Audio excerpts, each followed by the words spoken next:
തനിക്ക് പോകുന്നിടത്തെല്ലാം സഭ സ്ഥാപിച്ച് താൻ ഓവർസിയറായിട്ടിരിക്കാനല്ല പൗലോസിന് ദൈവം ഇത് കൊടുത്തത്.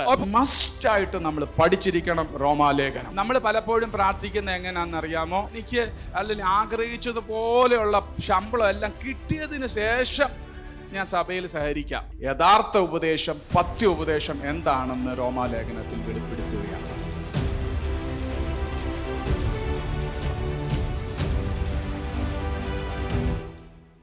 റോമാലേഖനമാണ് നമ്മൾ ഇന്ന് പഠിക്കാൻ പോകുന്നത്. ഇത് ഏറ്റവും ഒരു ക്രിസ്ത്യാനി ആയാൽ അവൻ ആദ്യം പഠിക്കേണ്ടതും മനസ്സിലാക്കേണ്ടതുമായ ഒരു ലേഖനമാണ് റോമാലേഖനം. और किसी भी मसीह को सबसे पहले समझना और पढ़ना चाहिए वो है रोमियो की पत्री.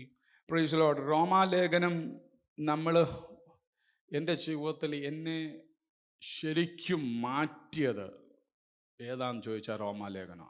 और मेरे जीवन में जो सबसे ज्यादा बदलाव लाने वाली कौन सी किताब है अगर पूछेंगे तो रोमियो की पत्री है वो. സുവിശേഷങ്ങളിൽ രോഗസൗഖ്യവും രക്ഷയും രക്ഷയുടെ ഉദാഹരണവും ഒക്കെ നമ്മൾ കാണുന്നെങ്കിലും और सुसमाचार में हम रोगों की चंगाई और छुटकारा उद्धार के बारे में हम देखते हैं. മറ്റു ലേഖനങ്ങളിലൊക്കെ ഒത്തിരി പ്രബോധനങ്ങൾ നമുക്ക് എങ്ങനെ ജീവിക്കണം, ഏത് രീതിയിൽ ആയിരിക്കണം എന്നൊക്കെ പറയുന്നെങ്കിലും और अलग अलग पत्रों में किस तरह से जीना है, किस तरह से अपने जीवन को बिताना है उस बारे में लिखा हुआ है. तो भी ഒരു ക്രിസ്തീയ ജീവിതത്തിന്റെ രക്ഷയെക്കുറിച്ച്, രക്ഷയുടെ ഉദാത്തമായ കാര്യത്തെക്കുറിച്ച് പറയുന്ന ലേഖനമാണ് റോമാലേഖനം. और एक मसीह के जीवन में उसका उद्धार और उसके उद्धार की सारी बातों के बारे में लिखा നമ്മൾ എന്തിനാ രക്ഷിക്കപ്പെട്ടത്, हमने क्यों उद्धार पाया है, ഈ രക്ഷയുടെ അന്ത്യം എന്താണ്, और ये उद्धार का अंत क्या है, പ്രാക്ടിക്കലായിട്ട് ഇത് എങ്ങനെ അപ്ലൈ ചെയ്യാൻ പറ്റും, और इसको हमारे जीवन में हम कैसे उतार सकते हैं.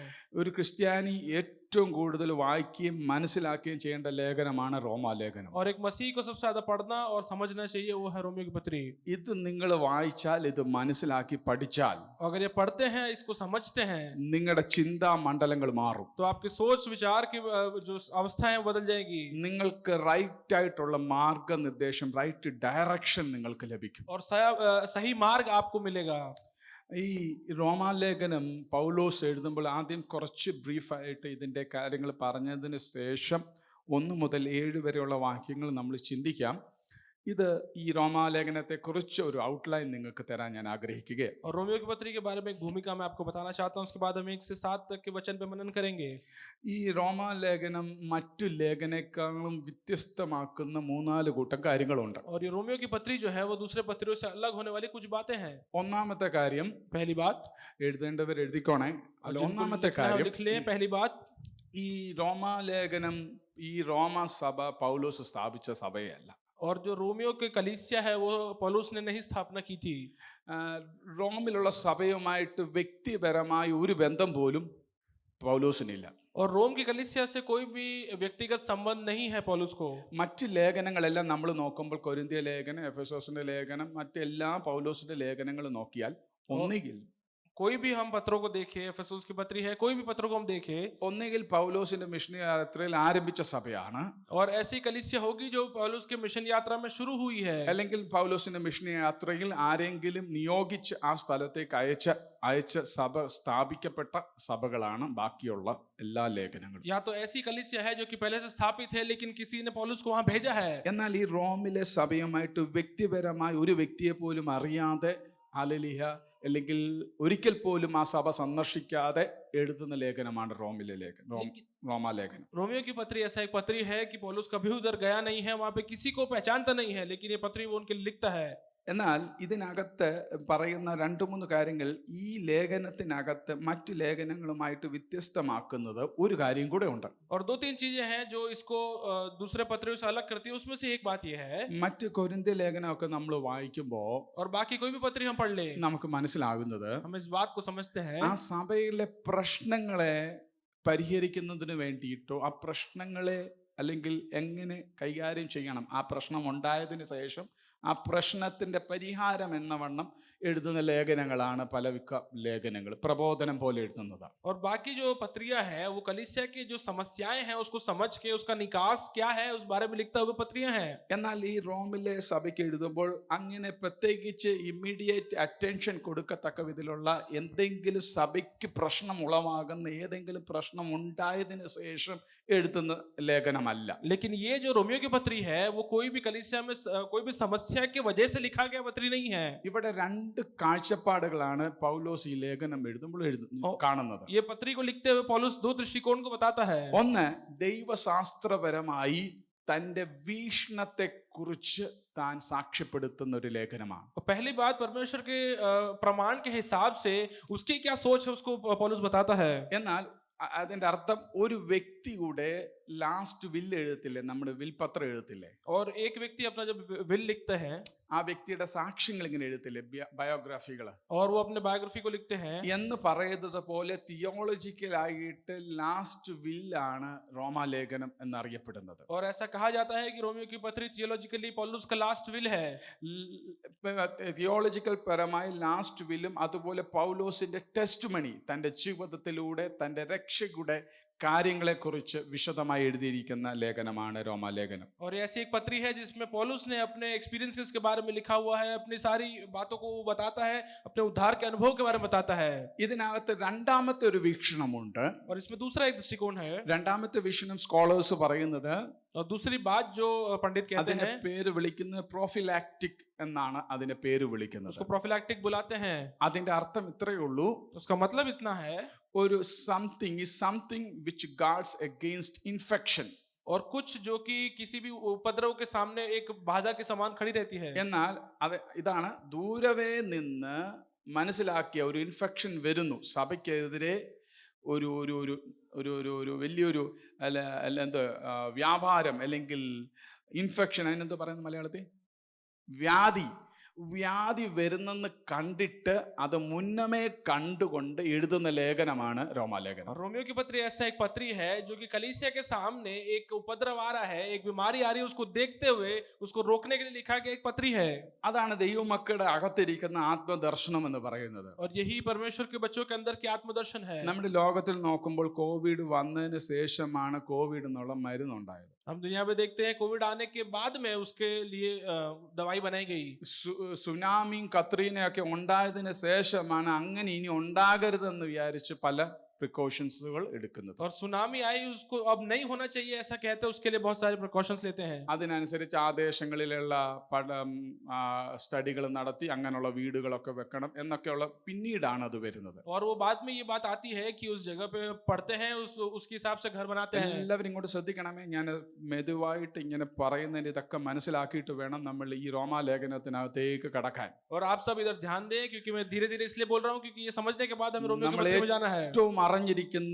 ഏറ്റവും അറിഞ്ഞിരിക്കേണ്ട ഒരു ലേഖനം റോമാലേഖനം. വേറെ ഒന്നിനെ കുറിച്ചും രക്ഷയെക്കുറിച്ച് അറിഞ്ഞിട്ടില്ലെങ്കിലും ഒരു ക്രിസ്തീയ ജീവിതം നയിക്കുന്ന, രക്ഷിക്കപ്പെട്ട സ്നാനപ്പെട്ട ക്രിസ്തീയ ജീവിതം നയിക്കുന്ന ഒരു വ്യക്തി റോമാലേഖനം പഠിച്ചിരിക്കണം. और आपको अगर और कुछ भी नहीं पता है तो भी आपको रोमियो की पत्री पता होना चाहिए। अगर आपने बपतिस्मा लिया है और आप कलीसिया के भाग हो तो നമ്മളോട് ആരെങ്കിലും ചോദിച്ചാൽ എന്തിനാ രക്ഷിക്കപ്പെട്ടെന്ന് ചോദിച്ചാൽ അതിനുള്ള ഉത്തരം നമ്മൾ കൊടുത്തിരിക്കണം. अगर आपसे कोई पूछे क्यों आपने उद्धार पाया है तो उसका उत्तर आपको पता होना चाहिए। എന്തിനാ ഇങ്ങനെ ഹല്ലേലൂയ ജീവിക്കുന്നത്, വേർപെട്ട് ജീവിക്കുന്നതെന്ന് ചോദിച്ചാൽ അതിന് ഉത്തരം കൊടുക്കണം. और क्यों अलगदाई के जीवन को बताते हैं ऐसे पूछेंगे तो उसका उत्तर आपके पास होना चाहिए। നിങ്ങൾ എങ്ങോട്ടാ പോകുന്നതെന്ന് ചോദിച്ചാൽ അതിനുള്ള ഉത്തരം നമ്മൾ കൊടുക്കണം. और आप कहां जाते हो इस बात को पूछते हैं तो भी उसका उत्तर आपको देना है। അതുകൊണ്ട് മസ്റ്റ് ആയിട്ട് നമ്മൾ പഠിച്ചിരിക്കണം റോമാലേഖനം. इसलिए रोमियो की पत्री को आपको पढ़ना है, आपको जानना है। അപ്പോൾ ഈ ദുരുപദേശങ്ങൾ എന്താണ്, ഇൻഫെക്ഷൻസ് എന്ന് പറഞ്ഞാൽ ദുരുപദേശങ്ങൾ വരാൻ ചാൻസ് ഉണ്ട് സഭയ്ക്കകത്തേക്ക്. और बीमारी किसको बोलते हैं कि गलत उपदेश जो है वो कलीसिया के अंदर आने की पूरी संभावना है। അത് നമ്മൾ അപ്പോസ്തല പ്രവൃത്തി പഠിക്കുമ്പോൾ ഇതുമായിട്ട് ബന്ധപ്പെട്ട ഒത്തിരി കാര്യങ്ങൾ, റോമാലേഖനവുമായി ബന്ധപ്പെട്ട ഒത്തിരി കാര്യങ്ങൾ അപ്പോസ്തല പ്രവൃത്തിക്കകത്ത് കിടപ്പുണ്ട്. और रोमियो की पत्री के साथ जुड़ा हुआ बहुत सारी बातें जो है प्रेरितों के काम में लिखा हुआ है। അപ്പോസ്തല പ്രവൃത്തിക്കകത്ത് ചരിത്രങ്ങളാണ് കിടക്കുന്നത്. പൗലോസിന്റെ മിഷനറി യാത്രയെ കുറിച്ചുള്ള ചരിത്രങ്ങളാണ് കിടക്കുന്നത്. और प्रेरितों के काम में पौलुस की यात्राओं के बारे में वर्णन लिखा हुआ है, उसका हिस्टोरिकल बुक है वो। അപ്പോൾ സഭയ്ക്കകത്ത് ദുരുപദേശങ്ങൾ പൗലോസ് പോയി കഴിയുമ്പോൾ ഉണ്ടായി വരും, അല്ലെങ്കിൽ അങ്ങനെയുള്ളവർ ട്വിസ്റ്റഡ് ആയിട്ടുള്ള ഉപദേശങ്ങൾ, ഒപ്പീനിയൻസ് അല്ലെങ്കിൽ ഡോക്ട്രിൻസ് ഒക്കെ കടന്നു വരുമെന്ന് തിരിച്ചറിഞ്ഞുകൊണ്ട് ആ ഇൻഫെക്ഷൻ ആന്റിഡോട്ടായിട്ട് നല്ല രീതിയിൽ യഥാർത്ഥ ഉപദേശം, പഥ്യോപദേശം എന്താണെന്ന് റോമാലേഖനത്തിൽ വെളിപ്പെടുത്തുകയാണ്. और रोमियो की पत्री के अंदर पौलुस इस बात को बताता है कि जो बीमारी आने वाली है, जो गलत शिक्षाएं आने वाली है,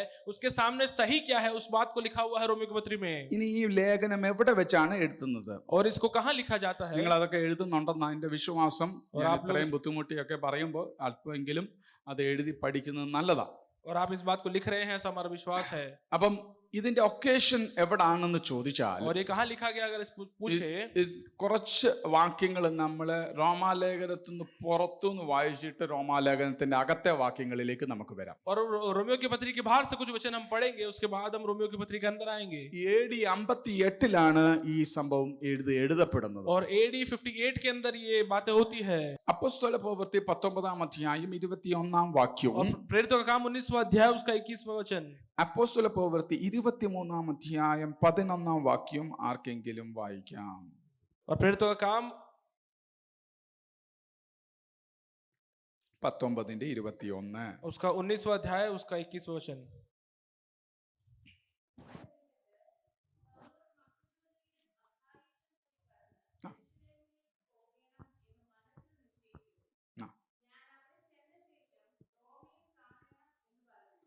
റോമിലും കാണണമെന്ന് എന്തോ ചെയ്തു പറഞ്ഞു. എവിടെ വെച്ച് എഴുതുന്നറിയാമോ? എഫെസോസിൽ വെച്ച് പുള്ളി എഴുതുകയാണ്. और 21वें वचन में लिखा हुआ है कि इसके बाद मुझे रोम को भी देखना अवश्य है। ये एफेसोस में लिखा गया है। ഞാൻ അതിന്റെ വിശദാംശങ്ങളിലേക്ക് പോകുന്നില്ല, അത് ജസ്റ്റ് ഒന്ന് പറഞ്ഞതേ ഉള്ളൂ. എഫെസോസിൽ വെച്ച് താൻ ഇങ്ങനെ പ്ലാൻ ചെയ്യുക, അതുവഴി അഖായിലൊക്കെ വഴിയായിട്ട് പോയി ഏറ്റവും ഒടുവിൽ യെരുശലേമിൽ എത്തി. യെരുശലേം കഴിഞ്ഞ് ഇനി എവിടെ എത്തണം? റോമിൽ എത്തണം എന്നുള്ള ആഗ്രഹം തനിക്കുണ്ട്. അത് ഞാൻ ജസ്റ്റ് ഒന്ന് പറഞ്ഞതേ ഉള്ളൂ. और मैंने सिर्फ ये बताया कि पौलुस की इच्छा थी कि वो अलग-अलग रास्ते से यरूशलेम पहुंचे और यरूशलेम से फिर वो रोम को जाए। അടുത്ത വാക്യം കൂടെ ഒന്ന് വായിക്കാമോ? 23-11 വായിക്കാമോ? 23-11 और 23वां अध्याय उसका 11वां वचन।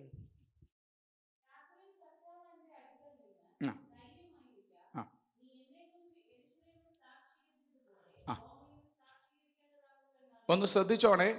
और बड़े ध्यान से रहे। നീ യെരുശലേമിൽ എന്നെ കുറിച്ച് സാക്ഷീകരിച്ചതുപോലെ और जैसे यरूशलेम में तुमने मेरे लिए गवाही दी थी, റോമിലും എന്നെ കുറിച്ച് എന്ത് ചെയ്യും? സാക്ഷീകരിക്കും. और रोम में भी मेरे लिए तुम गवाही दोगे। ഒന്ന്, ആദ്യം പൗലോസിന് ഒരു ആഗ്രഹം കർത്താവിന് വേണ്ടി റോമിൽ എത്തണമെന്ന്. और पहले पौलुस की इच्छा है कि परमेश्वर के लिए रोम में पहुंचना है। എന്നാൽ 23-ാം അധ്യായത്തിൽ വരുമ്പോൾ ദൈവം അതിനെ ഊട്ടി ഉറപ്പിക്കുക, ഒരു വാഗ്ദത്തം കൊടുത്തിട്ട് പറയുകയാ. लेकिन 23वें अध्याय में परमेश्वर उसके लिए वाचा देते हुए कहते हैं, നീ യെരുശലേമിൽ എന്നെ ഉയർത്തിയതുപോലെ നീ റോമിലും എന്നെ ഉയർത്തും. और यरूशलेम में जैसे तुमने मेरी गवाही दी थी वैसे रोम में भी तुम मेरी गवाही दोगे। അപ്പൊ ഇതിനകത്തെ ഒരു ആലോചന നിങ്ങൾക്ക് പങ്കുവെക്കുക കേട്ടോ. और इसके अंदर के एक वचन आपको बताते हैं। ദൈവവചനം പറയും നിന്റെ ഹൃദയത്തിലെ ആഗ്രഹം അവൻ എന്ത് ചെയ്തും? സാധിപ്പിച്ചു തരും. उसका मतलब यह है कि आपके मन की इच्छाओं को परमेश्वर पूरा करते हैं। എന്താണ് ആഗ്രഹം? इच्छा क्या है? എവിടെ പോയാലും കർത്താവിനെ എനിക്ക് മഹത്വപ്പെടുത്തണം. और कहीं भी हम जाए परमेश्वर की हम गवाही दें, കർത്താവിന് വേണ്ടി നിൽക്കണം. और परमेश्वर के लिए हम खड़े रहें। നിങ്ങൾക്ക് അങ്ങനെ ഒരു ആഗ്രഹം ഉണ്ടോ അതിന്റെ പിന്നിൽ? आपकी अगर ऐसी इच्छा है उसके पीछे, എന്നാൽ ദൈവം അതിനെ ഊട്ടി ഉറപ്പിക്കും. तो परमेश्वर उसको जरूर पूरा करेगा। ഇപ്പോൾ പോകുന്ന പ്രശ്നത്തിൽ നിങ്ങൾ ഒരു തീരുമാനമെടുത്തേ. और अभी जिस समस्या से आप जाते हैं उसमें आप एक निर्णय ले, കർത്താവ് എനിക്ക് ഇത് വഴി എനിക്കൊരു വിടുതൽ കിട്ടിയാൽ ഇത് മുഖാന്തരം കർത്താവിനെ ഞാൻ മഹത്വപ്പെടുത്തും എന്ന് നിങ്ങൾക്കൊരു ആഗ്രഹം ദൈവസന്നിധി വെച്ചാൽ ഇന്ന് പകൽ ദൈവം അതിനൊരു വിടുതൽ കൽപ്പിക്കും. अगर परमेश्वर से कहते हैं परमेश्वर अगर हमें छुटकारा मिलता है तो इसमें आपके नाम की महिमा हम करेंगे, तो परमेश्वर उसके लिए छुटकारा देंगे। ആ തീരുമാനം മനസ്സിൽ വെക്കാനുള്ളതല്ല, സഭയുടെ മുമ്പിൽ പ്രഖ്യാപിക്കണം നിങ്ങൾ. और वो जो निर्णय है वो अपने मन में नहीं रखना है, वो कलीसिया के सामने बताना അത് है। സാക്ഷ്യത്തിലൂടെ നിങ്ങൾ പറയണം. वो गवाही के द्वारा आपको बताना है। വരും ദിവസങ്ങളിൽ നിങ്ങൾ തന്നെ പറയണം എനിക്കൊരു സാക്ഷ്യം പറയാനുണ്ട്. आने वाले दिनों में आपको कहना है कि हमें गवाही है। നമ്മുടെ പ്രശ്നം എന്താണെന്നറിയാമോ? हमारी समस्या क्या है? വിടുതലെല്ലാം കിട്ടിക്കഴിഞ്ഞിട്ട് എല്ലാം കർത്താവ് ഞാൻ സാക്ഷ്യം പറഞ്ഞോളാമെന്നാ നമ്മൾ പറയുന്നേ. और छुटकारा मिलने के बाद हम परमेश्वर को धन्यवाद करेंगे ऐसा हम सोचते हैं। അത് നമ്മൾ ഡിപ്ലോമാറ്റിക് ആയിട്ട് എടുക്കുന്ന ഒരു നടപടിയാണ്. और वो हम डिप्लोमेटिकली लेते हैं। എന്നാൽ ദൈവവചനം നമ്മളെ പഠിപ്പിക്കുന്നത് ദൈവത്തിൽ ആശ്രയിക്കുന്ന ആദ്യം തീരുമാനം പറയണം ദൈവസഭയ്ക്കകത്ത്. और परमेश्वर के वचन में लिखा है जो परमेश्वर पे विश्वास करता है पहले अपने निर्णय को कलीसिया बताए। ദൈവസഭ എനിക്ക് വേണ്ടി പ്രാർത്ഥിക്കണം. अगर कलीसिया मेरे लिए प्रार्थना करती है, ഞാൻ ഈ വിഷയത്തിൽ ഒരു തീരുമാനം എടുക്കുന്നു, ദൈവം എനിക്ക് വഴി തുറന്നാൽ ഞാൻ ദൈവത്തെ ഉയർത്തും. और इस विषय में मैं निर्णय लेता हूं कि परमेश्वर अगर हमारे लिए मार्ग खोलते हैं तो हम परमेश्वर को धन्यवाद देंगे, परमेश्वर के लिए काम करेंगे। ചില വിഷയങ്ങളുടെ കാര്യത്തിൽ ദൈവം ചിലവരിൽ നിന്ന് അങ്ങനെ ആഗ്രഹിക്കുന്നുണ്ട്. और कुछ विषयों के लिए परमेश्वर चाहते हैं कुछ लोगों से ऐसा। നിന്റെ ആഗ്രഹം എന്തുമായിക്കോട്ടെ, കർത്താവിനെ ഉയർത്താൻ അതിനകത്ത് നിനക്കൊരു അലൊരു പ്രതീക്ഷ, ഒരു ആഗ്രഹം, തീരുമാനമുണ്ടെങ്കിൽ ദൈവം അത് വിടുവിക്കും. और आपकी इच्छा कुछ भी हो लेकिन अगर परमेश्वर उसमें काम करते हैं तो आप परमेश्वर की गवाही देंगे, ऐसा निर्णय आप ले। അന്ന തീരുമാനമെടുത്തപ്പോൾ എന്ത് ചെയ്തു? ദൈവം അവിടെ ഗർഭപാത്രത്തെ തുറന്നു. और हन्ना ने जब ये निर्णय लिया तो परमेश्वर ने उसकी कोख को खोल दिया. അത് തീരുമാനമെടുത്തത് മനസ്സിലാണോ? और ये जो निर्णय उसने अपने मन में लिया क्या? മനസ്സിൽ ആരംഭിച്ച് വാ കൊണ്ട് ദൈവസഭയിൽ ഏലി കേൾക്കുന്ന രീതിയിൽ വിളിച്ചു പറഞ്ഞു. और उसने अपने मन में ये निर्णय लिया और अपने मुंह से परमेश्वर के कलीसिया में एली पुरोहित के सामने उसने बताया, യജമാനന് എനിക്കൊരു മകനെ ദൈവം തന്നാൽ അവനെ ഞാൻ ഈ ആലയത്തിൽ കൊണ്ടുവരും. और उसने कहा कि हे स्वामी, अगर परमेश्वर एक बेटा मुझे देता है तो इसी कलीसिया में मैं उसे ले आऊंगी. വിടുതൽ കിട്ടിയിട്ടല്ല ദൈവത്തെ ഉയർത്താൻ പോകേണ്ടത്, നീ വിശ്വാസത്താൽ വിളിച്ചു പറയണം ദൈവസഭയുടെ മുമ്പാകെ, കർത്താവ് എനിക്ക് ചെയ്താൽ ഞാൻ ദൈവത്തെ ഉയർത്തും. और छुटकारे के बाद में आपको नहीं बोलना है, आप विश्वास के साथ परमेश्वर कलीसिया के सामने कहे, परमेश्वर आपके लिए काम करेंगे. പലരുടെയും അത്ഭുതത്തിന്റെ താക്കോലിന്റെ കാര്യമാണ് ഞാൻ ഈ നിങ്ങൾക്ക് കൈമാറുന്നത് കേട്ടോ. बहुत से लोगों के आश्चर्य काम का जो चाबी है वो आपको मैं देता हूँ. നമ്മൾ പലപ്പോഴും വിചാരിക്കും നടന്നില്ലെങ്കിൽ हम लोग समझते शायद नहीं हुआ तो ആൾക്കാരെന്തോ വിചാരിക്കും, लोग क्या कहेंगे. ഇത്രയൊക്കെ വിശ്വാസം വിളിച്ചു പറഞ്ഞിട്ട് इतना विश्वास बोलने के बाद ഈ ആഗ്രഹമൊക്കെ വിളിച്ചു പറഞ്ഞ് നാണക്കേടായി और പോയല്ലോ. सारी इच्छाएं कहने के बाद ये हमारे लिए निंदा का काम है. അത് നമ്മുടെ ജഡത്തിൽ പഠിത്തം മുഖാന്തരം നമുക്കുണ്ടായി വരുന്ന അൺനെസസറി ആയിട്ട് പിശാച് കൊണ്ടുവരുന്ന ഈഗോയാണ്. और वो हमारे शरीर के अंदर शैतान ले आने वाले एक ईगो है. അങ്ങനെയുള്ളതൊന്നും നമുക്ക് പ്രാപിക്കാൻ പറ്റത്തില്ല. वैसा कुछ भी बात हम पा नहीं पाएंगे. പിശാച് നിന്റെ നന്മയെ തടയാൻ, വിടുതൽ തടയാൻ ഇങ്ങനെയൊക്കെയുള്ള ചിന്തകൾ കൊണ്ടുവരും. और शैतान आपके आशीषों को रोकने के लिए ऐसी सोच को लेके आता है. ഇങ്ങോട്ടൊന്ന് ശ്രദ്ധിച്ച്, ദൈവവചനം പറയുന്നു വിശ്വാസത്താൽ നീതിമാൻ, ഒന്ന് പറഞ്ഞേ, വിശ്വാസത്താൽ നീതിമാൻ आप कहे विश्वास ജീവിക്കും. वो अब जीवन पाएगा. ഞാൻ അവിടെ എഴുതി വെച്ച കാര്യം അവിടെ നിൽക്കട്ടെ. പരിശുദ്ധാത്മാവ് ഇവിടേക്ക് ആലോചന പറയുമ്പോൾ അതും കൂടെ പറഞ്ഞു വേണം ഇതിന് പോകാനായിട്ട്. और लिखी हुई बातें वहां रखते हैं. परमेश्वर की आत्मा जो संदेश देती है आपसे बताना है. ഇങ്ങോട്ടൊന്ന് ശ്രദ്ധിച്ച്, നിങ്ങൾ എങ്ങനെയാ ജീവിക്കുന്നത്? आप कैसे जीते हैं? വിശ്വാസത്താൽ നീതിമാൻ, विश्वास के साथ धर्मी. അതുകൊണ്ട് അടുത്ത ആഴ്ച മുതൽ നിങ്ങൾ സാക്ഷ്യം പറയാൻ എന്നോട് വന്ന് ചോദിക്കണം കേട്ടോ. इसलिए अगले सप्ताह से गवाही देने के लिए आप उससे आके कहें പാസ്റ്റർ എനിക്കൊരു സാക്ഷ്യം कि പറയാനുണ്ട്. पासवान साहब मुझे एक गवाही സഭയിൽ देनी है. മൈക്ക് എടുത്ത് നിങ്ങൾ സാക്ഷ്യം പറയണം. और कलीसिया में माइक लेके आप गवाही दें. ദൈവസഭയിൽ ദൈവം കേൾക്കെ, ദൈവമക്കൾ കേൾക്കെ പറയണം, കർത്താവ് എനിക്ക് വേണ്ടി പ്രവർത്തിക്കും, പ്രവർത്തിച്ചാൽ ഞാൻ ദൈവത്തിന് വേണ്ടി നിൽക്കും. और परमेश्वर के सामने, परमेश्वर की उपस्थिति में, परमेश्वर के लोगों के सामने कहना है परमेश्वर वाले काम करेंगे. अगर परमेश्वर करते हैं तो परमेश्वर के लिए खड़े रहेंगे. പൗലോസ് ആ ആഗ്രഹം ദൈവസന്നിധിയിൽ പരസ്യമായി ദൈവത്തിനു വേണ്ടി നിൽക്കാൻ അവൻ ഏൽപ്പിക്കപ്പെട്ടു. और पौलुस ने ये अपने एक इच्छा बताई कि परमेश्वर के लिए खड़ा रहना है और सबके सामने बताई. അതുകൊണ്ട് മൂന്നാം മിഷണറി യാത്രയിൽ എല്ലാരും പറഞ്ഞു, പൗലോസെ നീ മരിക്കാൻ പോവുക, പ്രവചിച്ചു. और तीसरे मिशनरी यात्रा में इसलिए सबने पौलुस से कहा कि तुम मरने वाले हो, ഇനി നീ തിരിച്ചു വരത്തില്ല. अब तुम इसके बाद लौट के नहीं आओगे. പക്ഷെ പൗലോസ് പറഞ്ഞു, സാരമില്ല, ഞാൻ ആത്മാവിൽ ബന്ധിക്കപ്പെട്ടവനായി യെരുശലേമിൽ കിടക്കാനല്ല, യെരുശലേമിൽ അപ്പുറത്ത് എനിക്ക് റോമുണ്ട്. और परमेश्वर पौलुस कहता है कि आत्मा में बांध के यरूशलेम में पड़े रहने के लिए नहीं बुलाया गया है. यरूशलेम के आगे रोम है मेरे लिए. അപ്പോസ്തല പ്രവൃത്തി പഠിക്കുമ്പോൾ നിങ്ങൾക്ക് മനസ്സിലാകും യെരുശലേം വരെ എത്തത്തോളം എല്ലാരും വിചാരിച്ചത്. और सबने यही कहा शायद यरूशलेम तक ही वो पहुंचेगा. പക്ഷെ തമ്പുരാൻ ഇറങ്ങിയിട്ട് പറഞ്ഞു, നീ യെരുശലേമിലല്ല കുഞ്ഞ്, നീ അപ്പുറത്ത് ഒരു റോമിൽ നീ എത്തും. और परमेश्वर कहते हैं सिर्फ यरूशलेम में नहीं, आगे रोम तुम्हारे लिए है. ദൈവം നിന്നിൽ ഒരു നല്ല പ്രവൃത്തി ആരംഭിച്ചിട്ടുണ്ടെങ്കിൽ അതിന്റെ അപ്പുറത്ത് കർത്താവ് എത്തിച്ചിരിക്കും. और परमेश्वर आपके अंदर एक अच्छा काम शुरू करते हैं तो उसके अंत में परमेश्वर ले എത്ര പേര് जाएगा. വിശ്വസിക്കുന്നുണ്ട്? കരങ്ങൾ ഉയർത്തി ദൈവത്തിന് സ്തോത്രം कितने ചെയ്തു. लोग विश्वास करते हैं? हाथ उठाकर परमेश्वर को धन्यवाद दे. 1 കൊരിന്ത്യർ ലേഖനം 6-16 അധ്യായം 1 വാക്യവും और पहला कुरिन्ती 16वां अध्याय पहला वचन 2 കൊരിന്ത്യർ ലേഖനം 9 അധ്യായം 1 വാക്യവും और दूसरा कुरिन्ती 9वां अध्याय पहला वचन. ശ്രദ്ധിച്ചു കാണുമല്ലോ. 1 കൊരിന്ത്യർ आपने ध्यान दिया? पहला कुरिन्ती 16:1, 16वां अध्याय पहला वचन, 2 കൊരിന്ത്യർ दूसरा कुरिन्ती 9वां अध्याय और पहला वचन. ഈ വാക്യങ്ങളെല്ലാം എഴുതി ഇടണേ. इस वचनों को आप लिख लें. കാരണം പ്രൈസ് ലോ പറഞ്ഞാട്ടെ, വായിച്ചാട്ടെ. ആ ആ ആ ഉം. ആ. ഉം. ഉം. ഛർദ്ദിച്ചു വെച്ച് ആ ആ ആ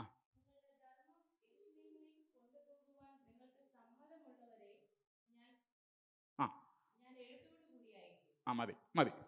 അതിന്റെ ഭാഗം എന്തിനാ വായിച്ചതെന്നറിയാമോ? ये भाग को क्यों पढ़ा गया है? താൻ യെരുശലേം വഴി റോമിൽ പോകുന്നു എന്നുള്ള പ്ലാൻ നിങ്ങളെ ഒന്ന് കാണിക്കാൻ വേണ്ടിയാണ്. वो यरूशलेम के द्वारा रोम में जा रहा है, उसका प्लान दिखाने के लिए है. ഇനി 2 കൊരിന്ത്യർ 9 വാക്യം കൂടെ ഒന്ന് വായിക്കാം. दूसरा कुरिन्ती उसका 9वां अध्याय पहले वचन को पढ़ेंगे. വിശുദ്ധന്മാർക്ക് വേണ്ടി നടത്തുന്ന ദ്രവ്യശേഖരത്തെക്കുറിച്ച് നിങ്ങൾക്ക് എഴുതുവാൻ ആവശ്യമില്ലല്ലോ.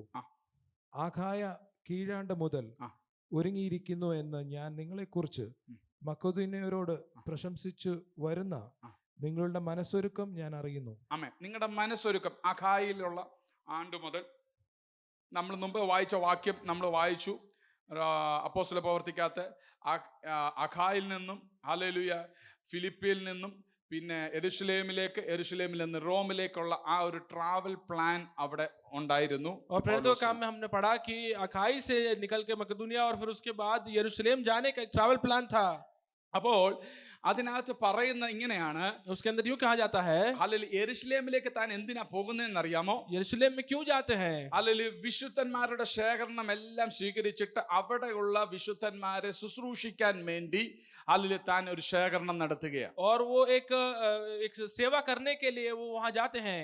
അപ്പോൾ റോമിൽ എത്തുക മാത്രമല്ല തന്റെ ഉദ്ദേശം, और उसका इच्छा सिर्फ रोम पहुंचना नहीं है. ഇതിന്റെ നടുവിൽ ഇതിന്റെ ഇടയിൽ പോകുന്ന സ്ഥലങ്ങളിൽ യെരുശലേമിലുള്ള വിശുദ്ധന്മാരെ ഒന്ന് ഹെൽപ്പ് ചെയ്യണമെന്നുള്ള ആഗ്രഹം കൂടെ തനിക്കുണ്ട്. और उसकी इच्छा एक और ये है कि सिर्फ रोम में पहुंचना नहीं है, लेकिन जो मार्ग में वो जाते हैं वो जहाँ के प्रभु के संत मिलते हैं उनकी सेवा करनी है. അപ്പോൾ നമ്മൾ പ്രാർത്ഥിക്കുമ്പോ നമ്മൾ കർത്താവേ എനിക്ക് വിടുതൽ കിട്ടണം എന്ന് പ്രാർത്ഥിക്കുന്നത് നല്ലതാണ്. और ये बहुत अच्छी बात है, हम प्रार्थना करें कि परमेश्वर हमें छुटकारा चाहिए. പക്ഷെ നമ്മൾ അതിനോടൊപ്പം തന്നെ നമ്മുടെ ചിന്തയും പ്ലാനും നമുക്കൊന്നുണ്ടായിരിക്കണം. लेकिन उसके साथ में ही हमारा एक सोच और हमारा एक प्लान होना चाहिए. കർത്താവേ എന്നെ റോമിൽ എത്തിച്ചാൽ എനിക്ക് ആ നന്മ ഉണ്ടായാൽ എനിക്ക് ഈ വാഗ്ദത്തം നടന്നാൽ, प्रभु अगर हमें रोम पहुंचाता है, हमारे लिए जो परमेश्वर ने रखा हुआ वायदा पूरा होता है. ഞാൻ റോമിൽ എത്തിയിട്ട് പിന്നെ ഞാൻ പോസ്റ്റ് വഴി യെരുശലേമിലേക്ക് അയച്ചു കൊടുക്കാമെന്നല്ല പറഞ്ഞത്. और उसने ऐसा नहीं कहा रोम पहुंच के मैं फिर पोस्ट से यरूशलेम भेजूंगा. പോകുന്ന വഴിയിൽ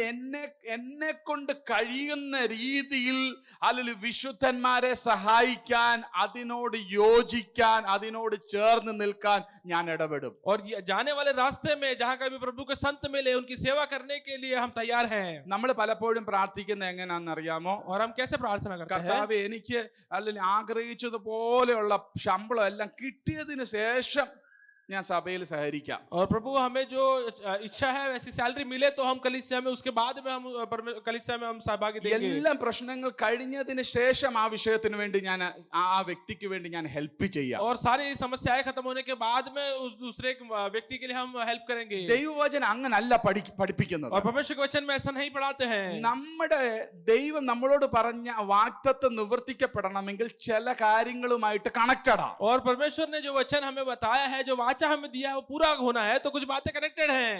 ഇവിടെ വന്നിരിക്കുന്നവരെല്ലാം വിശ്വാസത്തിന്റെ പക്വതയിൽ വളർന്ന വർഷങ്ങളായിട്ടുള്ള ദൈവമക്കളാണ് ഇവിടെ ഇരിക്കുന്നത്. और यहाँ पे जो परमेश्वर के बच्चे बैठे हैं वो बहुत समय से विश्वास में है, पूरे परिपक्व है. നമ്മുടെ രക്ഷയിലേക്ക് വരുമ്പോൾ ഒരു കുഞ്ഞ് ജനിക്കുമ്പോൾ ഹല്ലേലൂയ എന്താണ് ചോദിക്കുന്നതെല്ലാം അപ്പം കൊടുക്കും. और जब हम उद्धार में आते हैं, उसी समान जैसे एक बच्चा जन्म होता है तो जो मांगता है वो दिया जाता है. അവന് വേണ്ടുന്ന എല്ലാ ന്യൂട്രീഷൻസും രാവിലെ ഉച്ചയ്ക്കും വൈകിട്ടും അതിന്റെ ക്രമാതീത രീതിയിൽ അവൻ എന്ത് ചെയ്യും? കൊടുക്കും. और उनको जो भी न्यूट्रिशन की जरूरत है वो सुबह शाम दोपहर को उनको दिया जाता है.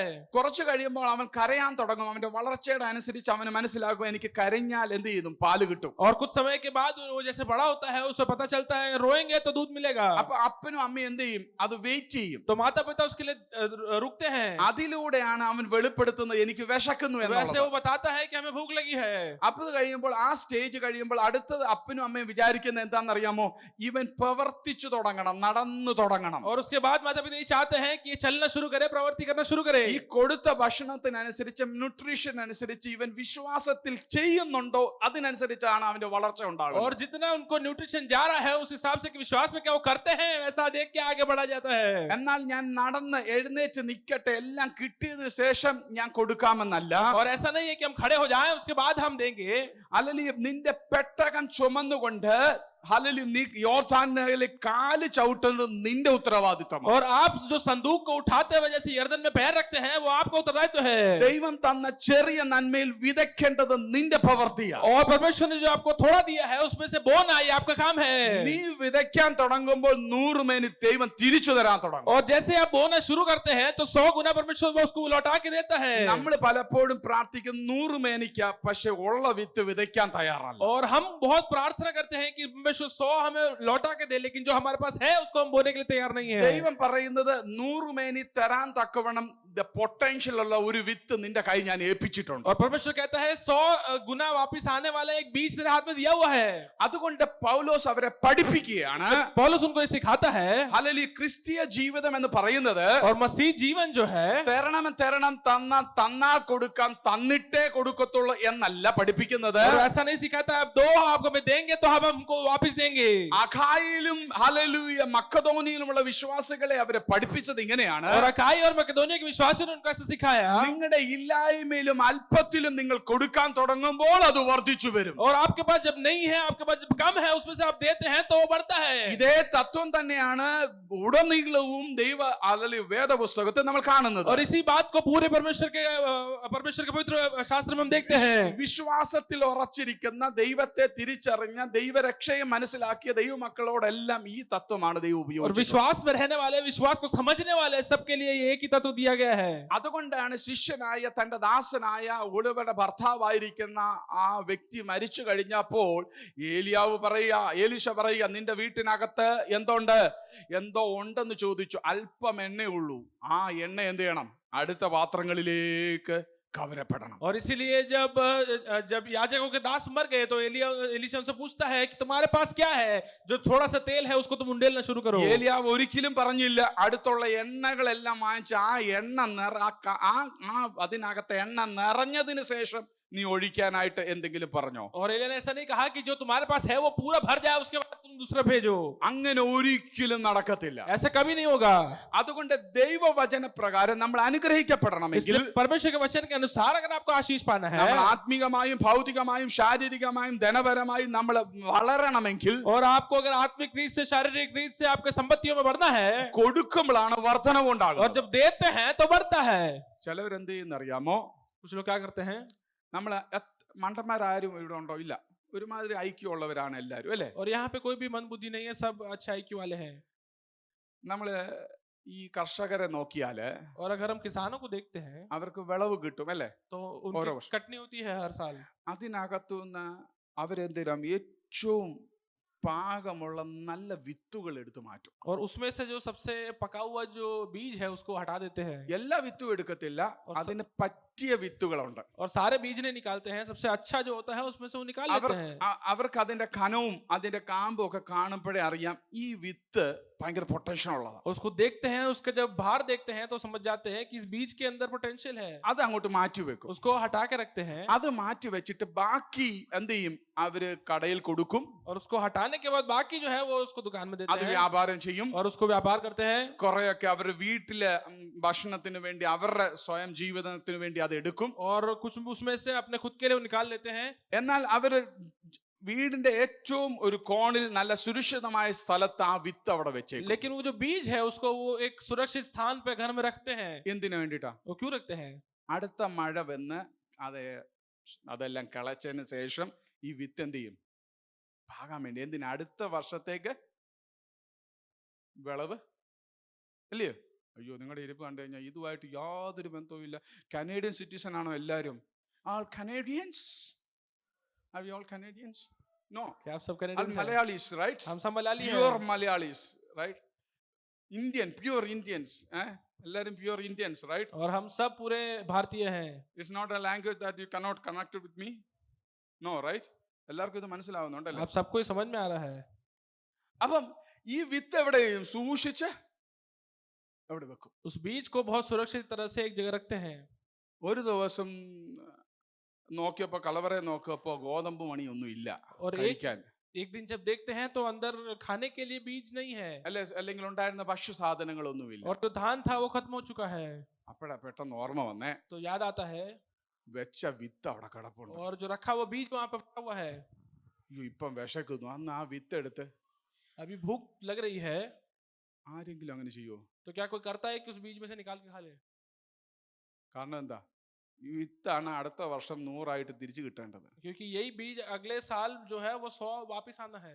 നമ്മുടെ ആത്മീയത്തിലും അനുഗ്രഹിക്കപ്പെടാത്തതിന്റെ കാര്യം എന്താണെന്ന് അറിയാമോ? हमारी आत्मिकता में आशीष क्यों नहीं पाते हैं? നമ്മുടെ ഈ വിത്ത് ദേവാലയത്തിൽ കൊടുത്തിട്ടില്ല. और ये बीज जो है कलीसिया में दिया नहीं ഈ है. വിത്ത് എടുത്തോണ്ട് പിന്നെയും കഴിച്ചോണ്ടിരിക്കുക. और इस बीज को निकाल के हम खाते हैं. പറഞ്ഞ മനസ്സിലായോ? നമ്മുടെ ആ ശമ്പളത്തിന്റെ ദശാംശം ദേവാലയത്തിന് കൊടുക്കണം. और आपकी सैलरी का दशांश आपको कलीसिया में देना है. ആരോഗ്യത്തിന്റെ ദശാംശം ദൈവത്തിന് കൊടുക്കണം. आपके आरोग्य का दशांश परमेश्वर को देना है. നിന്റെ ഹല്ലേലൂയ പ്രാർത്ഥനയുടെ സമയം ദശാംശം ദൈവത്തിന് കൊടുക്കണം. प्रार्थना का समय का दशांश आपको परमेश्वर को देना है. സകലത്തിന്റെ ദശാംശം ദൈവത്തിന് മാറ്റി വെച്ചേക്കണം. और हर एक बात का दशांश परमेश्वर के लिए हम निकाल के रखें. അടുത്ത ഒരു മഴ ദൈവം വാഗ്ദത്തം ഹല്ലേലൂയ മഞ്ഞ് അയക്കുമ്പോൾ അതിനനുസരിച്ച് ഈ വിത്ത് അങ്ങോട്ട് വിതച്ചു കൊടുക്കണം. और अगली बारिश जो परमेश्वर भेजता है तो ये बीज को उसके अंदर निकाले. അത് കഴിഞ്ഞ വർഷം 50 കിട്ടിയുള്ളെങ്കിൽ അടുത്ത വർഷം 70 ആക്കി ദൈവം മടക്കി തരും. और अगर पिछले साल आपको 50 मिला तो अगले साल परमेश्वर उसको 70 कर देगा.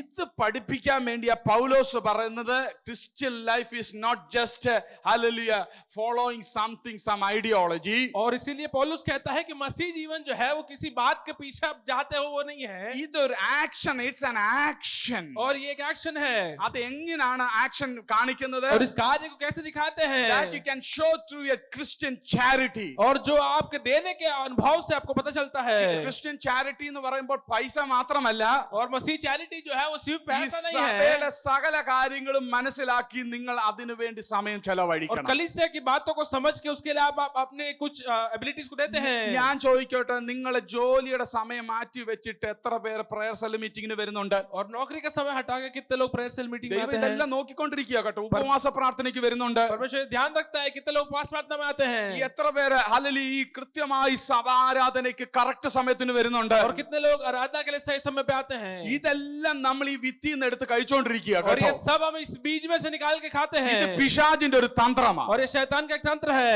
നമ്മൾ ഇന്ന് അത് തിരിച്ചറിയുമ്പോൾ അതിനെ ഒന്ന് ബ്രേക്ക് ചെയ്തോ. आज इस बात को जब समझते हैं तो उसको हम तोड़ दें. വരും ദിവസങ്ങളിൽ കർത്താവിന് കൊടുക്കാനുള്ളത് കർത്താവിന് കൊടുക്കണം. और आने वाले दिनों में परमेश्वर को जो देना है परमेश्वर को देना है. അതെ യേശു ഒരുവനോട് പറഞ്ഞത് और ഇങ്ങനെ, यीशु एक से एक समान कहता है. പരീശന്മാരോട് ഇങ്ങനെ പരീക്ഷിക്കാൻ വന്നപ്പോൾ അവരോട് പറഞ്ഞത്, और फरीसियों से परमेश्वर एक समान कहते हैं. കൈസർക്കുള്ളത് കൈസറിനും ദൈവത്തിനുള്ളത് ദൈവത്തിനും और जो കൊടുക്കണം. कैसर का है वो कैसर को दो, जो परमेश्वर का है परमेश्वर को दो.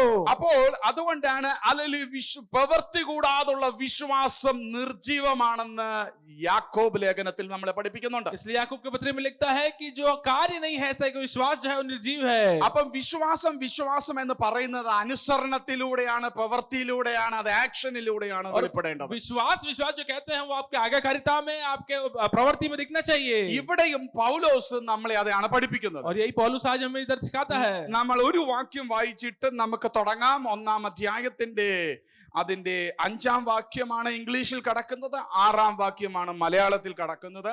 അതൊന്ന് വായിക്കാം. रोमियो की पत्री पहला अध्याय 5वें कलम को हम पढ़ेंगे.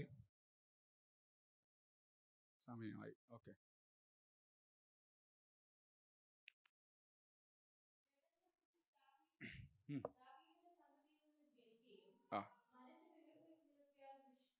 ആറാം വാക്യം മലയാളത്തിൽ വായിക്കുമ്പോൾ 6-ാം വാക്യം. ഇംഗ്ലീഷിൽ വായിക്കുന്നവർ who are read in English read verse 5, who are read in Malayalam read verse 6. Okay.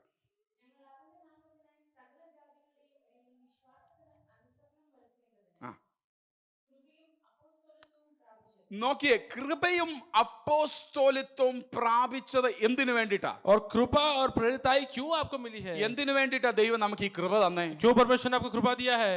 ദൈവം നമുക്ക് കൃപ ചൊരിഞ്ഞ് ഈ ജോലി, വീട്, നമുക്ക് PR, വർക്ക് പെർമിറ്റ്, നമുക്ക് ഇവിടെ നല്ലൊരു സ്ഥിതി, ഇങ്ങനെ ഒരു വീട് പണിയാനൊക്കെ നിങ്ങളെ ദൈവം എന്തിനാ ഏൽപ്പിച്ചത്? परमेश्वर ने क्यों आपको नौकरी दिया है? क्यों PR देते हैं? क्यों यहाँ पे सिटीजनशिप देते हैं? പൗലോസ് പറയും, എനിക്ക് ഈ അപ്പോസ്തോലൻ ലഭിച്ച എന്തിനാണെന്നറിയാമോ? और क्यों ये प्रेरिताई मुझे मिली है? पौलुस पूछता है. എനിക്ക് കൊയറിൽ പാടാൻ ദൈവം കൃപ തന്ന और എന്തിനാണെന്നറിയാമോ? कोयर में क्यों गाना गाने का परमेश्वर ने सहायता किया है? എന്തിനാ പ്രേയർ കോർഡിനേറ്റർ ആയിട്ട് വെച്ചിരിക്കുന്നത്? और क्यों प्रेयर सेल में कोऑर्डिनेटर की तरफ परमेश्वर ने रखा എന്തിനാ है? സൺഡേ സ്കൂളിൽ എന്നെ വെച്ചിരിക്കുന്നത്? संडे स्कूल में हमें रखा हुआ है. ഇതെല്ലാം ഓരോ മിനിസ്ട്രിയാ. ദൈവം ഏൽപ്പിച്ചിരിക്കുന്ന ഓരോ അപ്പോസ്തോലിത്വ ഷിപ്പാണ്, ഓരോ ഡിസൈപ്പിൾഷിപ്പിനകത്ത് വരുന്ന വിവിധ ഓഫീസുകളാണ്. और ये चेला बनने के अंदर अलग अलग ऑफिस है परमेश्वर ने आपको दिया हुआ है. എന്തിനു വേണ്ടിയിട്ടാണ്? क्यों दिया है? അത് ചുമ്മാ അവിടെ ഇരുന്ന് ഉണങ്ങി കളയാനാണോ? वो यहाँ बैठ के आप सूख जाए उसके लिए है क्या? അത് നിങ്ങൾ മൾട്ടിപ്ലൈ ചെയ്യണം. वो आपको बढ़ाना है.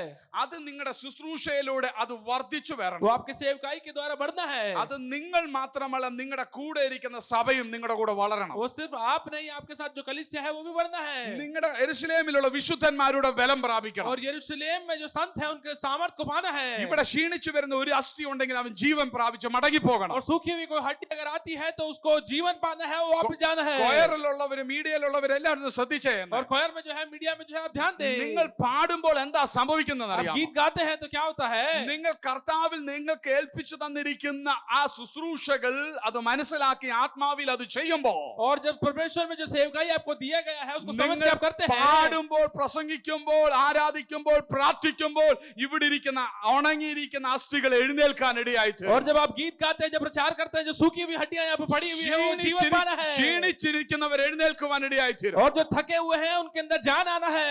ഇതൊരു സെൽഫ് എക്സോൾട്ടേഷന് വേണ്ടിയിട്ടല്ല ഈ അപ്പോസ്തോലിത്വം പൗലോസിന് ദൈവം और കൊടുത്തിരിക്കുന്നത്. प्रेरिताएं अपने आप को बढ़ाने के लिए नहीं दिया गया है पौलुस को।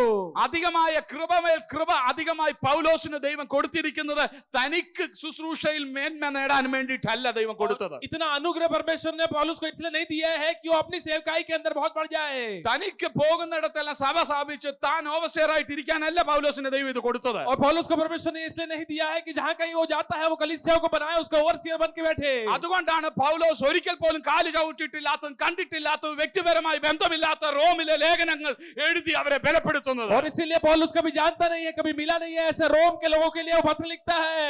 ഇന്ന് പകൽ ഈ ഉദ്ദേശം തിരിച്ചറിയുന്ന ദൈവമക്കൾ और इस बात को समझने वाले परमेश्वर के लोग, നമ്മൾ പോയിട്ടില്ലാത്ത മേഖലകളിൽ और जहां हम नहीं गए हैं ऐसे നമ്മൾ अवस्थाओं में, കണ്ടിട്ട് പോലും ഇല്ലാത്ത മേഖലകളിൽ हमने नहीं देखा है ऐसी अवस्थाओं में, നാം അറിഞ്ഞിട്ടില്ലാത്ത വ്യക്തികളെ പോലും ചലിപ്പിക്കുവാൻ ഇവിടെ ഇരുന്ന് നമുക്ക് കഴിയും. और हम नहीं जानते ऐसे लोगों को आप हिला सकते हो, ऐसा सामर्थ्य आपके अंदर दिया हुआ है। നമ്മൾ ഇവിടെ നിന്ന് പ്രാർത്ഥിക്കുമ്പോൾ അങ്ങ് അകലെ വിഷയങ്ങൾക്ക് മറുപടി और ഉണ്ടാകും. जब यहाँ बैठ के प्रार्थना करते हैं तो दूर के विषयों के ऊपर उतर आता നിന്റെ है, കുടുംബത്തിന്റെ സ്ഥിതികൾ ദൈവം മാറ്റിക്കൊണ്ടിരിക്കും. और आपके परिवार की स्थितियों को परमेश्वर बदलता ഇത് है। തിരിച്ചറിഞ്ഞ പൗലോസ് പറയുക ഈ അപ്പോസ്തലത്വം കൃപയും ലഭിച്ചത് അതിനു വേണ്ടിയിട്ടാണ്. और ये जानने वाला पौलुस कहता है कि प्रेरिताई और अनुग्रह इसलिए दिया गया है, നാം അനുഗ്രഹം പ്രാപിക്കാനും നമ്മളോട് കൂടെ ഇരിക്കുന്നവർ അനുഗ്രഹം പ്രാപിക്കാനും വേണ്ടിയാ. और हम अनुग्रह पाए और हमारे साथ में जो है वो भी अनुग्रह पाए। അതുകൊണ്ടാണ് അബ്രഹാമിനോട് പറയുന്നത് നീ അകത്ത് വരുമ്പോൾ അനുഗ്രഹിക്കപ്പെടും, इसलिए अब्राहम से कहा जाता है तो अंदर आते हुए आशीष നീ पाएगा, പുറത്തു പോകുമ്പോഴും तो അനുഗ്രഹിക്കപ്പെടും. बाहर जाते हुए आशीष पाओगे। കാരണം എന്തെന്നറിയാം, ഞാൻ പറഞ്ഞ ദൈവം ഞാൻ നിന്നോട് കൂടെ ഉണ്ട്. उसका कारण यह है परमेश्वर कहता है मैं तुम्हारे साथ में हूँ, അതാണ് യാക്കോബിനോട് പറയുന്നത് നീ എന്റെ ഹോഹരി. और वही याकूब को कहता है कि तू मेरा भाग ദാവീദ് है, പറഞ്ഞത് നീ എന്റെ അവകാശം. इसलिए दाऊद कहता है तू मेरा अवकाश है, ഹല്ലേലൂയ. ഇസ്ഹാക്ക് പറഞ്ഞ എന്റെ അപ്പന്റെ ദൈവം എന്റെ ദൈവം. और इसहाक कहता है मेरा पिता का परमेश्वर मेरा भी परमेश्वर है। അവന് മനസ്സിലായി ഹല്ലേലൂയ, അവന്റെ ജീവിതം കൊണ്ട് അവൻ മാത്രമല്ല കൂടെ ഉള്ളവരും उन അനുഗ്രഹിക്കപ്പെടുകയാണ്. लोगों को समझ में आया कि उनके जीवन से सिर्फ वो नहीं उनके साथ के लोग भी आशीष पाएंगे। ഇത് എങ്ങനെയാ സംഭവിക്കുന്നത്? ये कैसे होता है? ആ വാക്കിനകത്ത് തന്നെ എഴുതിയിട്ടുണ്ട്. उसके अंदर ही लिखा हुआ है। അവിടെ പറയുന്നു, ഒന്ന് ശ്രദ്ധിക്കണേ, എല്ലാവരും ഒന്ന് ശ്രദ്ധിക്കണേ, ഇങ്ങോട്ടൊന്ന് ശ്രദ്ധിക്കണേ. आप सब यहाँ पे ध्यान दें। ആ വാക്കൊന്നുകൂടെ വായിക്കാമോ? उस वचन को एक और बार पढ़ेंगे। വായിച്ചേ സിസ്റ്ററെ.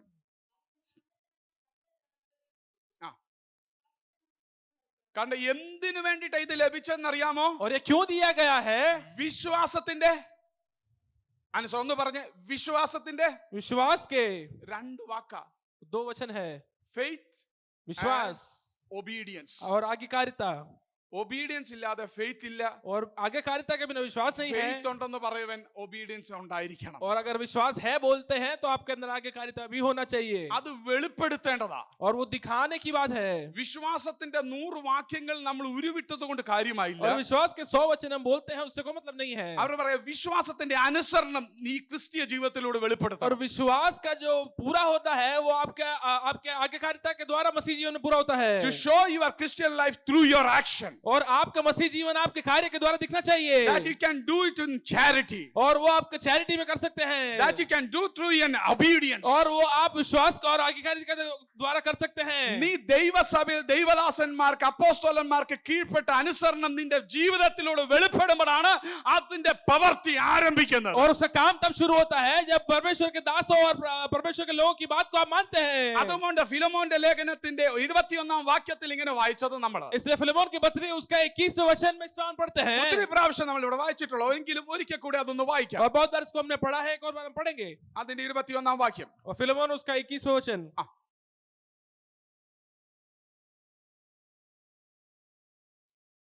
നിങ്ങൾക്ക് എല്ലാവർക്കും ഇത് മനസ്സിലാവുന്നുണ്ടോ? आप सबको समझ में आ रहा है? കരങ്ങൾ ഉയർത്തി ഒന്ന്. हाथों को उठा के परमेश्वर को धन्यवाद दें। 21 ആണെന്ന് തോന്നുക. നിന്റെ അനുസരണത്തെ പറ്റി ആ. എനിക്ക് നിശ്ചയമുണ്ട്. കണ്ടോ, നിന്റെ അനുസരണത്തെ കുറിച്ച് എനിക്ക് നിശ്ചയമുണ്ട്. ഫിലോമോനോട് പറയുക, ഒരു ലേഖനത്തിലൂടെ എഴുതി പറയുക. और फिलेमोन एक पत्री में पौलुस इस समान कहता है तेरी आज्ञाकारिता में मेरा അടുത്ത भरोसा വാക്യം. है। ഞാൻ പറയുന്നതിൽ അധികം നീ ചെയ്യും എന്നറിഞ്ഞിട്ടാകുന്നു ഞാൻ എഴുതുന്നത്. കണ്ടോ, ഇത് എന്തിനാ ഞാൻ എഴുതുന്ന അറിയാമോ? ये क्यों लिखा जाता है? നീ അനുസരിക്കുമെന്ന് എനിക്ക് നല്ല നിശ്ചയമുണ്ട്. और तुम बात मानते हो, उस बात को मैं जानता हूँ. എന്റെ അപ്പോസ്തോലിത്വത്തിനും मेरी प्रेरिताई के लिए എനിക്ക് ദൈവം തന്ന ശുശ്രൂഷയ്ക്കും और प्रभु की दिए हुए सेवकाई के നീ लिए, കീഴ്പ്പെട്ട് നിൽക്കുമെന്നും और तुम उसके अधीन रहोगे നീ ചോദ്യം ചെയ്യാതെ അനുസരിക്കുമെന്നും और बिना सवाल के उसको मानोगे, എനിക്ക് നല്ല നിശ്ചയമുണ്ട്. बहुत अच्छे से मैं जानता हूँ. അത് വെറും നിശ്ചയം മാത്രമല്ല, और सिर्फ भरोसा नहीं है, പറയുന്നതിനേക്കാൾ അധികം നീ അനുസരിക്കും. और जो कहते हैं उससे ज्यादा आप आज्ञाकारिता है. അപ്പൊ അനുഗ്രഹത്തിന്റെ അടുത്ത പടി എന്ന് പറയുന്നത് और आशीष का दूसरा पड़ाव ये है, അതിൽ വിശ്വാസത്തിൽ നമ്മൾ ഒബീഡിയന്റ് ആയിരിക്കണം. हम विश्वास के अंदर आज्ञा को माने. എല്ലാത്തിനും അങ്ങ് ചോദ്യം ചെയ്ത് കഴിഞ്ഞാൽ और सब बात के लिए अगर आप सवाल നിന്റെ पूछेंगे ജീവിതത്തിൽ നീ കീഴ്പോട്ടെ तो പോകത്തുള്ളൂ. आपके जीवन में नीचे नीचे चले जाएंगे. ദൈവദാസന്മാർക്കും ദൈവസഭയ്ക്കും നീ കീഴ്പ്പെട്ടിരിക്കണം. और प्रभु के दास और प्रभु की कलीसिया के अधीन रहना है. അന്നേരം പറയത്തില്ല, അയ്യോ ഇന്നലെ വരെ എന്നോട് ചോദിച്ചു, ഇന്ന് എന്നോടൊന്നും ചോദിക്കുന്നില്ലല്ലോ. और तब नहीं कहते हैं कि कल तक हमसे पूछा, आज हमसे कुछ पूछते नहीं है. അയ്യോ ദൈവദാസൻ എന്നോട് അഭിപ്രായം ചോദിച്ചില്ലല്ലോ. और हमसे आपने बात नहीं की इस बारे में. ഇങ്ങനെയുള്ള വേർവ്യത്യാസങ്ങളൊക്കെ ഒടഞ്ഞു പോകും നമ്മൾ ഇത് ശരിക്കും ഒന്ന് പഠിച്ചാൽ. और इसको समझेंगे तो इस तरह की सारी भिन्नता टूट जाएंगी. നമുക്ക് പെട്ടെന്ന് ഹല്ലേലൂയ നമ്മൾ എന്ത് ചെയ്യത്തില്ല. ഇന്ന് ഇങ്ങോട്ട് കയറി വന്നപ്പോ ഒരു നമ്മുടെ ബിസിനസ് സിസ്റ്റർ ഒരു വേർഡ് പറഞ്ഞു, അതൊന്ന് പറയാൻ ഞാൻ ആഗ്രഹിക്കുന്നു. നല്ലൊരു വേർഡാ. और जब मैं आया तो बिजली ने एक बात बताई, मैं बताना चाहता हूँ. സ്പിരിച്വൽ ഹൈബർനേഷൻ അല്ലെ, ഹൈബർനേഷൻ എന്ന് പറഞ്ഞ स्पिरिचुअल हाइबरनेशन. സ്പിരിച്വലി മന്ദി ഭവിച്ച് അങ്ങനല്ലേ അതിന്റെ ഉദ്ദേശം. ഹൈബർനേറ്റ് ആയിട്ട് അങ്ങ് പോവാ അല്ലെ, ആക്റ്റീവ് അല്ല, और आप ആക്റ്റീവ് ആയിട്ട്. आत्मिक तौर पे सो गए हैं, आप थक के एक जगह बैठे हुए हैं. അപ്പൊ സ്പിരിച്വൽ ഹൈബർനേഷൻസ് ഒക്കെ നമുക്ക് സംഭവിക്കും. और आत्मिक हाइबरनेशन हमारे लिए होता है. നമ്മൾ ഈ തത്വം, ഈ കീ, ഈ മാസ്റ്റർ കീ നമ്മുടെ കയ്യിൽ കിട്ടിക്കഴിഞ്ഞാൽ നമ്മൾ പിന്നെ ഇതുപോലെ ഇരിക്കത്തില്ല. और ये मास्टर की जब हमारे हाथ में मिलता है तो इस समय हम बैठे नहीं रहते हैं. ആരും എനിക്ക് കൈ തന്നില്ലെങ്കിൽ, और कोई मेरे पास हाथ नहीं दिखाता है, ആരും എന്നോട് സ്തോത്രം कोई പറഞ്ഞില്ലെങ്കിൽ, मेरे लिए धन्यवाद नहीं कहता है, ആരും എന്നെ ഗ്രൂപ്പിൽ കയറ്റിയില്ലെങ്കിൽ, और कोई मुझे ग्रुप में नहीं बिठाएगा. ഹല്ലേലൂയ, എനിക്ക് നല്ലതുപോലെ അറിയാം. और मैं बहुत अच्छे जानता हूँ, ഈ ദൈവവചന പ്രകാരം ഞാൻ അനുസരിക്കാൻ തുടങ്ങുമ്പോൾ ഞാൻ അനുഗ്രഹം പ്രാപിച്ചു തുടങ്ങും. इस परमेश्वर के वचन के अनुसार जब मैं बात मानूंगा तो मैं आशीष पाऊंगा. അനുഗ്രഹിക്കുന്നവർ എപ്പോഴും അങ്ങനെ തന്നെയായിരുന്നു. और आशीष पाने वाले हमेशा ऐसे അബ്രഹാമിനെ हैं. നോക്കി, ഇസ്ഹാക്കിനെ നോക്കി, യാക്കോബിനെ നോക്കി. अब्राहम को देखिए, इसहाक को देखिए, याकूब को അവരുടെ देखिए. ജീവിതത്തിൽ ഇല്ലാത്ത പ്രശ്നങ്ങളെല്ലാം उनके ഉണ്ടായിട്ടുണ്ട്. जीवन में जो कुछ समस्या नहीं थी ഒരു सारी हुई ഒരു है. നാട് മുഴുവൻ അവർക്കെതിരായിട്ടുണ്ട്. और एक पूरा गांव उनके खिलाफ हो गया. അവരുടെ പൃഥുഭവൻ അവർക്കെതിരായിട്ടുണ്ട്. और उनके परिवार उनके खिलाफ हो गया. പക്ഷേ യഹോവയുടെ ശബ്ദം കേട്ട് യഹോവയ്ക്ക് അനുസരിച്ച് അവർ ജീവിതം മുമ്പോട്ട് നീക്കി. लेकिन प्रभु की बात मान के, प्रभु की आवाज को सुन के वो आगे बढ़े. അവർ ഓരോ വർഷം കഴിയുമ്പോൾ അവർ അനുഗ്രഹിക്കപ്പെട്ടുകൊണ്ടേയിരുന്നു. और हर एक साल उन्होंने आशीष पाया है. അതുകൊണ്ട് അത് 30, 60, 100 മേനിയായിട്ട് വളരാൻ തുടങ്ങി. और इसलिए 30, 60 और 100 गुना बढ़ते चले गए. നിന്റെ ജീവിതം 100, 60, 30 എന്ന് പറഞ്ഞ് താഴോട്ട് പോകാനല്ല ദൈവം നമ്മളെ വിളിച്ചിരിക്കുന്നത്. और परमेश्वर इसलिए नहीं बुलाया है कि आपका जीवन 100, 60 और 30 हो जाए. അതിൽ പത്രോസ് പറഞ്ഞതുപോലെ जैसे पतरस कहता है, നിങ്ങൾ അനുഗ്രഹിക്കപ്പെടേണ്ടതിന് അനുഗ്രഹിക്കുന്നവരായി തീരുവീൻ. आप आशीष पाने के लिए आप आशीष करने वाले बनो. പകൽ ഈ വചനം എത്ര പേര് ഏറ്റെടുക്കാൻ और कितने തയ്യാറാണ്? लोग इस वचन को स्वीकार करते അവരോട് हैं? പറഞ്ഞാൽ കർത്താവ് വരും ദിവസങ്ങൾ വിശ്വാസത്തിന്റെ അനുസരണം എന്റെ ജീവിതത്തിലൂടെ ഞാൻ വെളിപ്പെടുത്തും. वो कहे कि परमेश्वर आने वाले दिनों में विश्वास की आज्ञाकारिता को मेरे जीवन से मैं दिखाने पाऊं. ഒരു പക്ഷേ ദേവദാസൻ പറയുന്നത് പ്രാർത്ഥിക്കാനായിരിക്കും. और शायद परमेश्वर के दास प्रार्थना करने कहते हैं. ഒരു പ്രാവശ്യം ദേവദാസൻ പറയുന്നത് ചിലപ്പോൾ പ്രസംഗിക്കാനായിരിക്കും. शायद परमेश्वर के दास कहेंगे प्रचार करो. അല്ലെങ്കിൽ എന്തെങ്കിലും പറയാം, ഈ മൈക്കൊക്കെ ഒന്ന് അടുക്കി വെക്കാനായിരിക്കാം या तो പറയുന്നത്. कहेंगे माइक सेट करो. ഇതിന്റെ ബാറ്ററി ഒക്കെ ഒന്ന് ഊരി വെക്കാനായിരിക്കാം या तो പറയുന്നത്. उसके बैटरी को निकाल के रखो, ऐसे कहते ഇതൊക്കെ हैं. അനുസരണം എന്ന് പറയുന്നത് और यही കേട്ടോ. सब आज्ञाकारिता है. അല്ലാതെ ദൈവം പറയത്തില്ല ഇവിടുന്ന് നീ നോർത്ത് ഇന്ത്യ പോയി അടി കൊണ്ടിട്ട് വാ ഞാൻ നിന്നെ അനുഗ്രഹിക്കാനൊന്നും പറയത്തില്ല. प्रभु ऐसा नहीं कहता है कि आप जाए नॉर्थ इंडिया में जाके मार खा के आएंगे तभी आपको आशीष मिलेगा. കർത്താവ് നമ്മളെ കൂട്ട് ബുദ്ധിമോശം കാണിക്കുന്ന കർത്താവല്ല. परमेश्वर हमारी तरह मूर्ख नहीं है. നമ്മുടെ ചിന്തയ്ക്കനുസരിച്ച്, ചിന്താഗതികൾക്കനുസരിച്ച് അനുസരിക്കുന്ന കർത്താവല്ല നമ്മുടെ ദൈവം. और हमारी सोच विचार के अनुसार काम करने वाला परमेश्वर എടാ, नहीं है. ഇത്രയും ബുദ്ധിമുട്ട് ദൈവം നിന്നെ ഈ കാനഡയിൽ കൊണ്ടുവന്നത് ഇവിടെ അനുഗ്രഹിക്കാൻ, ഇതിനോട് ബന്ധപ്പെട്ട് നിന്റെ അനുസരണം വെളിപ്പെടുത്താനാണ്. और परमेश्वर इतने मुश्किल से कनाडा में आपको इसलिए लेके आए कि इधर आपको आशीष करे और इसके अनुसार आपका നിന്നെ आपका आज्ञाकारिता ആക്കിയിരിക്കുന്ന दिखे. ഫെലോഷിപ്പിനകത്ത് നീ അനുസരണം കാണിക്കണം. और जिस झुंड में आपको रखा हुआ है उसके अंदर आप आज्ञाकारी बने. അകത്തിരിക്കുന്ന കൂട്ടാളികളെ നീ യോജിപ്പിക്കണം. और जो अंदर के लोग हैं उनको आप एक साथ मेल झोल में रखे. വാക്കുകൾ കൊണ്ട് പ്രവൃത്തി കൊണ്ട് വിഘടിപ്പിക്കുകയല്ല, ഗ്രൂപ്പിസം ഉണ്ടാക്കുകയല്ല, അതിനോട് ചേർത്ത് നീ ചെയ്യുമ്പോൾ ക്രിസ്തുവിന്റെ അനുസരണം നിന്നിലൂടെ വെളിപ്പെടുക. और वचन के द्वारा उनको तोड़ते नहीं है, वचन के द्वारा उनको जोड़ते हैं, साथ में रखते हैं, तो ही मसीह का प्रेम आपके द्वारा You're दिखता showing है। your faith through your obedience. और आपका जो विश्वास है वो आपके आज्ञाकारिता के द्वारा ഇതിന് दिखता है। വേണ്ടിയിട്ടാണ് ഈ കൃപയും അപ്പോസ്തലത്വവും ഒക്കെ ദൈവം നിങ്ങൾക്ക് തന്നിരിക്കുന്നത്. और इसके लिए ये एक अनुग्रह और प्रेरिताई आपको ഇതിനു दी गई है। വേണ്ടിയിട്ടാണ് ദൈവം ഈ ജോലികളൊക്കെ നമുക്ക് തന്നിരിക്കുന്നത്. और इसीलिए ये नौकरी परमेश्वर हमको देते हैं।